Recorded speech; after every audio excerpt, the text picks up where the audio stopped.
Capítulo 6. A baia. Calmo na aparência, mas abalado no ânimo, assistira o brasileiro à cena anterior, encostado à pilastra do alpendre. Que éguazinha! Hein, Manuel Canho? Disse o dono da pousada aproximando-se.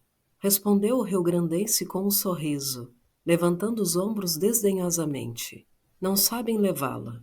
Chega, no entanto, o chileno, muito contente de si agafolhar com a roda dos companheiros, entre os quais vinha derreado e coberto de poeira o gabola do paraguaio.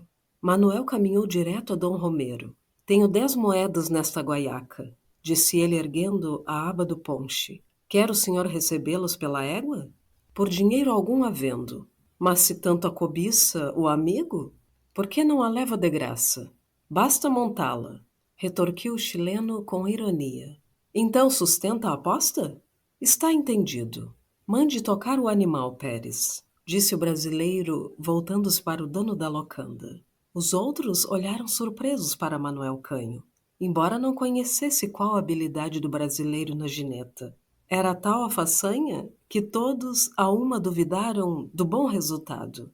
Pasmos com o arrojo do gaúcho, e ainda mais com a confiança e singeleza de seu modo, se prepararam para assistir a segunda trambolhão e rir à custa do rio-grandense, como tinham rido à custa do paraguaio. Posto cerco ao animal, os peões conseguiram, depois de alguns esforços, tocá-lo para o gramado. Basta, disse Manuel. Agora deixem a moça comigo.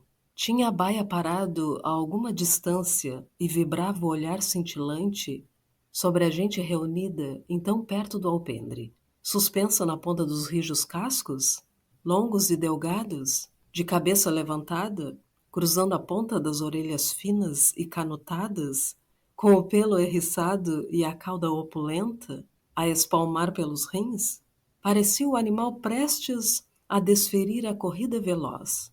O canho adiantou-se alguns passos, cravando o olhar na pupila brilhante da baia, ao passo que soltava dos lábios um murmurejo semelhante ao rincho débil do poldrinho recém-nascido quando busca a teta materna. No semblante rude e enérgico do moço gaúcho se derramava um eflúvio de ternura. Ao doce murmurejo, as orelhas do animal titilaram com ligeiro estremecimento. Enroscam-se como uma concha para colher algum som remoto esparso no ar. Fita-no semelhante de Manuel, a vista ardente e sôfrega, dir-se-ia que a inteligência égua interrogava o pensamento do homem e queria compreendê-lo.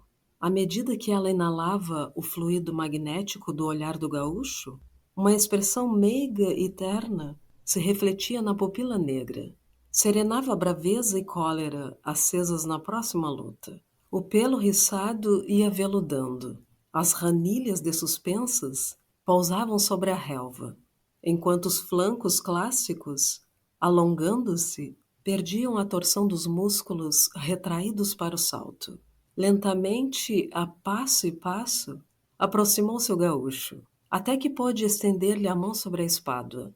A égua arisca arrufou-se de novo. Rápido foi o assomo. Outra vez soara a seu ouvido mais terno e plangente o débil ornejo, ao passo que a mão, instrumento e condutor da alma humana, alisava-lhe a anca e a selada com um doce afago.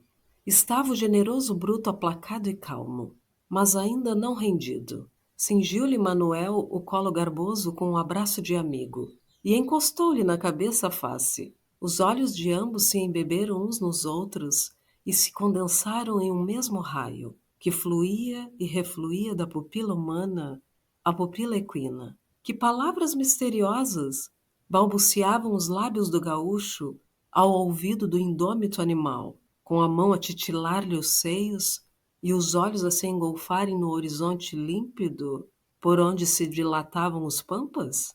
O bruto entendia o homem. Quando Manuel aspirou as baforadas da fria rajada que vinha do deserto, a égua espreguiçou o lombo, recurvando o pescoço para estreitar o gaúcho, e um relincho de alegria arregaçou-lhe o beiço. Em profundo silêncio, assistiram os companheiros ao colóquio do bruto com o homem. Essa luta da razão com a força é sempre eloquente e admirável. Aí patenteia-se o homem, rei da criação. O triunfo não pertence unicamente ao indivíduo, mas à espécie. Vendo Manuel, depois de repetidos afagos, passar a ponta do cabresto pelo pescoço do animal, os campeiros tomaram fôlego. Seus olhares se cruzaram, transmitindo uns aos outros a expressão da própria surpresa e buscando o sinal da alheia. O pensamento, que assim flutuava nesses olhares, reproduzia-se a trechos em exclamações breves e entrecortadas. Então, é verdade? Quem diria? Monta? Ele parece. Ele parece. Também creio. Nunca pensei. É de pasmar. Só mandinga. Atento aos gestos de Manuel, o chileno não tirava os olhos do ponto. Ouviam os ditos dos companheiros e retorquiu com despeito. Até montar, ainda há que ver. Com efeito, a baia recusava entregar o focinho ao cabresto. Encrespando de novo o pelo, empinou-se para soltar o galão e arremeter pelo pasto. As patas repeliam o chão, e o talhe da égua, lançado como uma seta, perpassavam nos ares. Não dizia, exclamou Romero com um ar de triunfo, voltando-se para a roda. A resposta foi uma exclamação estrepitosa que prorrompeu dos lábios dos companheiros. Bravo! Quando o vulto esbelto relanceava por diante dele, o canho, com incrível ligeireza, saltou no espinhaço da égua que lá se foram a escaramuçar pelo campo, gineteando graciosamente e vibrando os ares com nitridos de prazer. Depois de algumas voltas, quis o rapaz trazê-la ao terreiro, mas encontrou resistência que depressa venceu. Amaciando-lhe as finas sedas da crina com a mão direita, se debruçou ao pescoço para abraçá-la. O inteligente bruto, de seu lado, voltou o rosto para ver o semblante do gaúcho e, talvez, agradecer-lhe sua carícia. Domada ou antes, rendia o amor e a gratidão. A baia aproximou-se do terreiro sacando com gentileza e elegância, como faria o mais destro corcel em luzida cavalhata. Ganhou o animal, amigo. Mas assim eu não o queria, de certo. Que pretende o senhor dizer com isso? Era de Manuel a pergunta. Começada longe, acabou em face do mascate, onde veio cair de um salto o irado gaúcho, que se arremessara de cima do animal, apertando na cinta o cabo da faca. O chileno empalideceu de leve. Não se afronte, que não há razão. O que eu disse, repito. A égua abrandou de repente, ou por estar cansada, ou por outro qualquer motivo. O caso é que não está como dantes. Deixou-se o canho de seu arrebatamento, reconhecendo que não havia realmente motivo para tanto. Mas sentia ao mesmo tempo que a presença do chileno produzia nele uma desagradável impressão. As súbitas antipatias são incompreensíveis. É este um mistério da alma que a ciência ainda não conseguiu prescutar. Parece que há no magnetismo animal, como na eletricidade da atmosfera, um fluido de repulsão e um fluido de atração. Um polo para o amor e o outro para o ódio.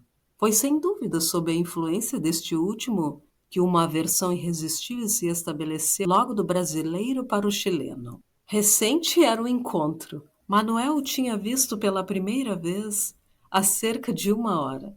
Poucas palavras trocara com ele, e não obstante, parecia-lhe que desde muito tempo o detestava. Entretanto, a figura de Romero era mais própria para despertar sentimentos benévolos.